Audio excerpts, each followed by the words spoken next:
रात में गाना गाने वाला भूत। बहुत समय पहले की बात है।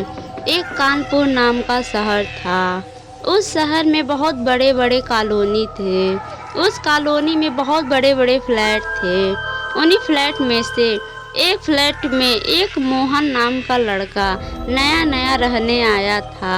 उसी शहर में वह जॉब करने आया था और वह शहर में बिल्कुल अनजान था। तभी वह रिक्शे वाले भैया से कहता है, रिक्शे वाले भैया, थोड़ा जल्दी से सामान मेरे रूम में शिफ्ट करवा दीजिए, लेकिन थोड़ा बचा के, क्योंकि इसमें मेरी बहुत ही कीमती सामान है। अभी वहाँ पर मोहन के बगल के फ्लैट में रहने वाला शिवम आता है। हेलो दोस्त, लगता है तुम इस शहर में नए आए हो। सही कहा तुमने दोस्त, मैं अभी अभी शिफ्ट हुआ हूँ। मेरा नाम मोहन है और तुम्हारा क्या नाम है? मेरा नाम शिवम है। तभी रिक्शे वाले भैया से मोहन का बहुत ही कीमती सामान गिर जाता है। अरे अरे रिक्शे वाले भैया, थोड़ा संभल के सामान रखिए, कहीं मेरा कीमती सामान न टूट जाए। लगता है बहुत ही कीमती सामान है इन डिब्बों में। अरे हाँ दोस्त, मुझे गाना गाने का बड़ा ही शौक है और इसमें मेरा बहुत कीमती सामान माइक और साउंड स्पीकर है। मैं रात में गाना गाता हूँ। अरे वाह दोस्त, तुम तो सिंगर निकले। अरे नहीं, ऐसी कोई बात नहीं है, मैं अपने मनोरंजन के लिए गाता हूँ। चलो ठीक है, मैं अभी काम पर जा रहा हूँ और जब मैं फ्री रहूँगा तब तुम्हारा गाना जरूर सुनूंगा। और मुझसे कोई काम रहे तो ये सामने वाला फ्लैट मेरा ही है। हाँ दोस्त, क्यों नहीं। इतना कहकर शिवम चला जाता है और मोहन भी अपने रूम में चला जाता है। 3-4 दिन बीत जाता है और आधी रात में शिवम को संगीत का आवाज सुनाई देता है। अरे ये क्या, इतनी रात को बेसुरी आवाज में कौन गाना गा रहा है? शिवम जब अपने रूम से बाहर निकलकर देखता है तो बेसुरी आवाज में गाना मोहन के रूम से आ रही थी। हे भगवान, मोहन कितनी बेसुरी आवाज में गाना गा रहा है। इसकी आवाज कितनी बेसुरी है और ये बेसुरी आवाज में कितना तेज गाना गा रहा है। भगवान के लिए कोई इसे चुप कराओ। अगली सुबह शिवम बहुत ही ज्यादा गुस्से में था। बाप रे बाप, इस बेसुरी के गाने से मुझे रात भर नींद नहीं आई। पता नहीं लोगों को कैसे अंधविश्वास हो जाता है। पता नहीं इससे कौन कह दिया कि यह बहुत सुंदर गाता है। इतनी बेसुरी आवाज मैंने आज तक नहीं सुनी। तभी शिवम अपने रूम से आग बबूला होकर बाहर निकलता है। तभी मोहन अपने रूम के बाहर ही खड़ा था। अरे दोस्त शिवम, कैसे हो तुम? लग रहा है कि कल रात तुम सही से सोए नहीं हो, इसलिए तुम्हारे आँख के नीचे काले काले धब्बे हो गए हैं। मोहन के इस तरह की बातों को सुनकर शिवम बहुत ही तेज गुस्सा हो जाता है। हाँ, बिल्कुल नहीं सो पाया हूँ। रात को पता नहीं कौन लड़का बेसुरी आवाज में आधी रात को गाना गा रहा था। इतना कहकर शिवम बड़बड़ाता हुआ अपने ऑफिस चला जाता है। अरे शिवम भाई, किसकी बात कर रहा था? कहीं ये मेरी बात तो नहीं कर रहा था? लेकिन मैं तो बेसुरी आवाज में गाना नहीं गाता हूँ। चलो कोई बात नहीं, शिवम भाई जब रात को आएगा तो मैं उससे पूछ लूँगा कि वो किसकी बात कर रहा था। ऐसे ही कई दिन बीत जाता है और मोहन रोज रातों को अपनी बेसुरी आवाज में गाना गाया करता था। शिवम उसकी आवाज से बहुत परेशान हो चुका था। एक रात शिवम के घर में पार्टी थी। उसके ऑफिस के सभी खास व अच्छे दोस्त आए हुए थे। पार्टी अभी खत्म नहीं हुआ था। तभी मोहन का बेसुरा आवाज जोर जोर से सबके कानों में आने लगता है। अरे शिवम, इतनी बेसुरी आवाज में कौन गाना गा रहा है? और ये इतनी बेसुरी आवाज किसकी है? और ये आवाज कहाँ से आ रही है? ओहो, कहीं ये तेरा वही पड़ोसी तो नहीं जिसके बारे में तुम अक्सर बातें किया करते हो? हाँ श्याम भाई, ये वही पड़ोसी है जो रोज रात में गाना गाया करता है।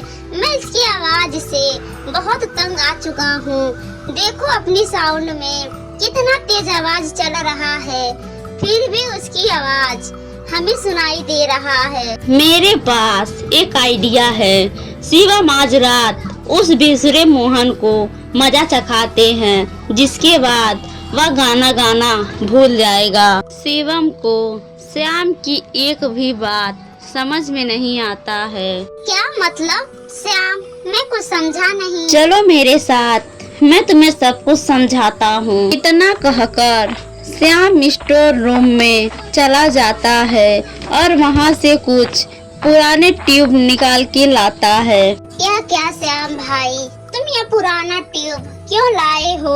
हम इसका क्या करेंगे? अरे यार, तुम मेरे साथ तो चलो सही, अब देखना मैं क्या करता हूँ। श्याम शिवम के साथ मोहन के रूम के सामने जाता है और देखा दरवाजा खुला हुआ था।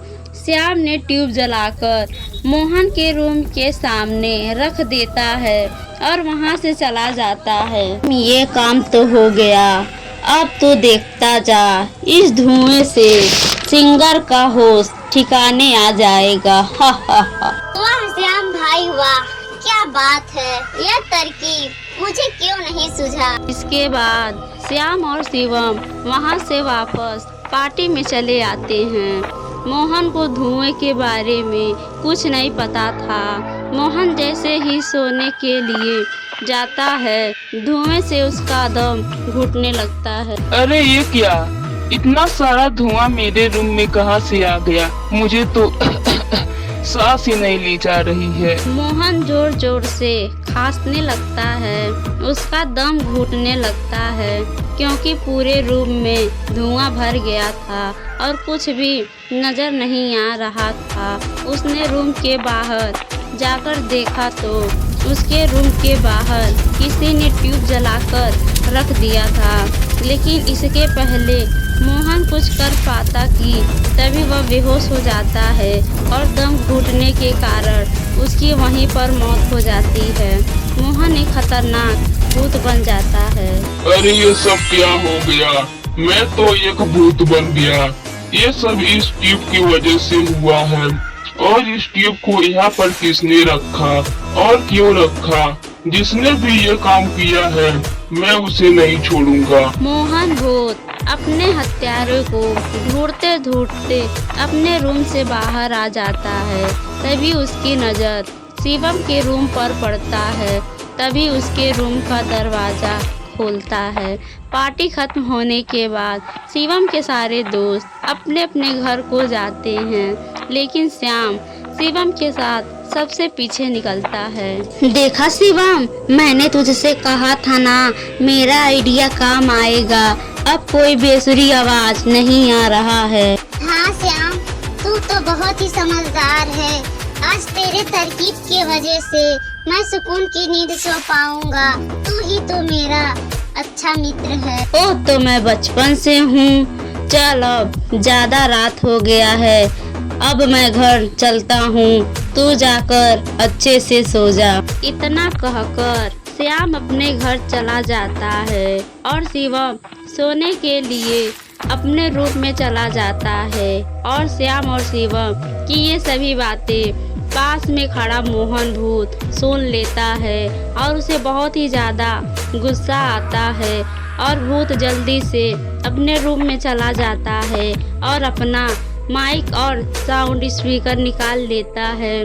भूत उसमें बहुत ही जोर जोर से गाना गाने लगता है। डेमचिकसिट्टा ऊ ऊ, डेमचिकसिट्टा ऊ ऊ, डेमचिकसिट्टा ऊ ऊ। उसकी गाने की बेसुरी आवाज थी और साथ ही साथ सुनने में बहुत खतरनाक थी। इतना डरावना आवाज सुनकर शिवम की नींद खुल जाती है और वह गुस्से से बोलता है, ओहो ये क्या मजाक है, इस मोहन को तो धुएं का कोई असर नहीं हुआ। ये तो अभी भी बेसुरी आवाज में जोर जोर से गाना गा रहा है। शिवम बहुत ही तेज गुस्से से मोहन की फ्लैट की ओर जाता है तो देखता है कि मोहन का दरवाजा खुला होता है और धुआं पूरे रूम में अभी भी भरा होता है। अरे अरे, ये क्या, दरवाजा पहले से खुला हुआ था और अंदर तो कितना सारा धुआं भरा हुआ है। शिवम हिम्मत जुटा के रूम के अंदर जाता है। मोहन को जोर जोर से आवाज लगाता है, लेकिन तभी अचानक उसके सामने मोहन का भूत आ जाता है। अरे ये क्या, भूत?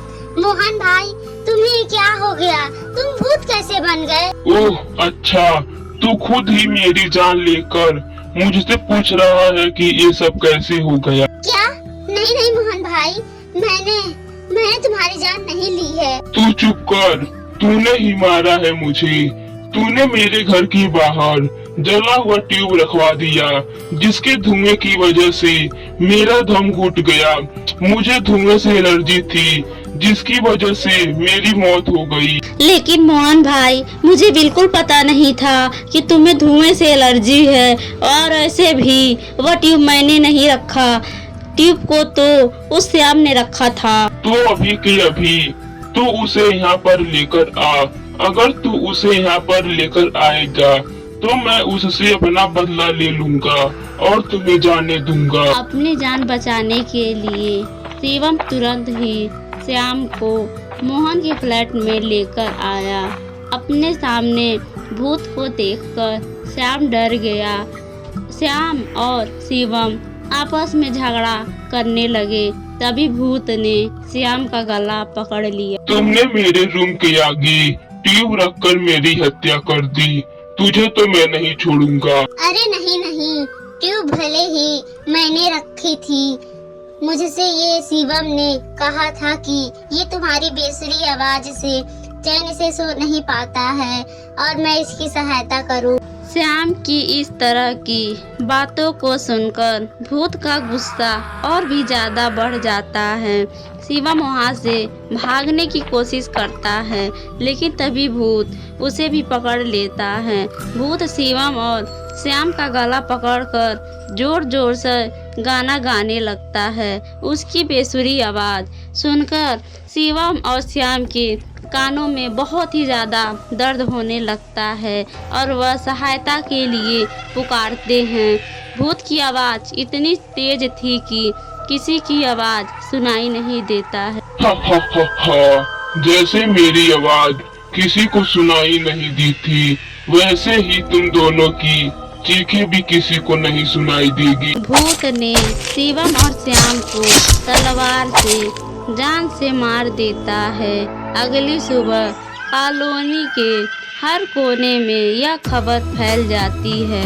मोहन भूत अपने मनपसंद का गाना गाया करता था, लेकिन दोबारा किसी ने भी उसे गाने में परेशान नहीं किया।